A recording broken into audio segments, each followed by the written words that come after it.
మిత్రులకు శ్రేయోభిలాషులకు నా సబ్స్క్రైబర్లందరికీ 77వ గణతంత్ర దినోత్సవ శుభాకాంక్షలు.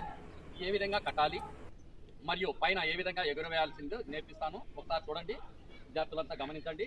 మొదట ఇక్కడ కాషాయం కలర్ ఉండే తాడును రింగుకు పైన రింగుకు పైనుంచి కిందికి దింపాలి. ఎటువంటి పరిస్థితుల్లో కాదు, కాషాయం కలర్ పైనే ఉండేట్టుగా చూడాలి.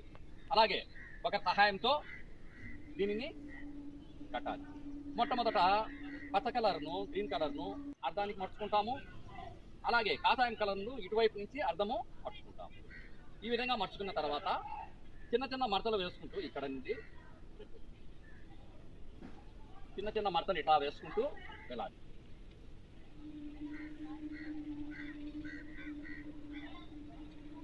ఇలా వేసుకున్న తర్వాత ఈ కాషాయం కలర్ తాడు పైన ఉండేట్టుగా చూసుకొని పైన పట్టుకోవాలి. అలాగే కింద పచ్చ కలరు తాడును ఇలా బొటన వేలుకేసుకొని చూడండి, ఇలా బొటన వేలుకేసుకొని ఈ పచ్చ కలర్ తాడునే ఇలా 2 సార్లు కానీ 3 సార్లు కానీ తిప్పి ఈ తాడునే ఈ బొటన వేలుకు రింగులో నుండి పైకి తీసుకోవాలి. ఇది తీసుకున్న తర్వాత కింద పచ్చ కలర్ ఉండే తాడును ఈ పచ్చ కలర్ తాడును మెల్లగా కిందికి లాగారంటే జెండా బిగించుకుంటుంది. ఇలా బిగించుకున్న తర్వాత కాషాయం కలర్ తాడును పట్టుకుని పైకి లాగామంటే జెండా పైకి వెళ్ళిపోతుంది.